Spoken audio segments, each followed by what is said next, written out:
ભારત અને પાકિસ્તાન વચ્ચે director general military operations સ્તરે મહત્વપૂર્ણ બેઠક યોજાઈ। ભારત અને પાકિસ્તાન વચ્ચે ડિરેક્ટર જનરલ મિલિટરી ઓપરેશન્સ ડીજીએમઓ સ્તરે મહત્વપૂર્ણ બેઠક યોજાઈ હતી।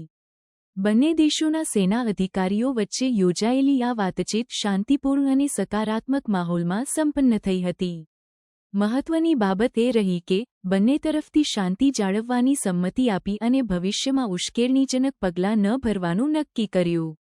ચર્ચા દરમિયાન પાકિસ્તાને સ્પષ્ટતા કરી કે તે ભારત વિરુદ્ધ શત્રુતાપૂર્ણ પ્રવૃત્તિઓ ન કરવાનું વચન આપે છે। ભારત તરફથી પણ સરહદ પર શાંતિ જળવાઈ રહે તે માટેના તમામ શક્ય પ્રયાસો કરવાની ખાતરી આપવામાં આવી છે।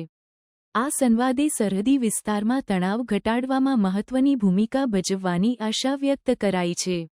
ડીજીએમઓ સ્તરે થતી આવી ચર્ચાઓ બંને દેશો વચ્ચે વિશ્વાસ વધારવાના પ્રયાસોનો ભાગ છે। અગાઉ પણ આ મંચ દ્વારા સરહદી ઉત્પાત અને કડવાશને અટકાવવા ઘણા મહત્વપૂર્ણ નિર્ણય લેવામાં આવ્યા છે। હાલની બેઠકમાં પણ લાગ પર શાંતિ જાળવવા માટે કેટલીક તકેદારીભરી નીતિઓ પર વિચારણા કરાઈ। આ ચર્ચા અન્વયે સામાન્ય નાગરિકોમાં આશાવાદનો માહોલ જોવા મળ્યો છે કે લાંબા ગાળે શાંતિ અને સ્થિરતા માટે યોગ્ય માહોલ સર્જાઈ શકે છે।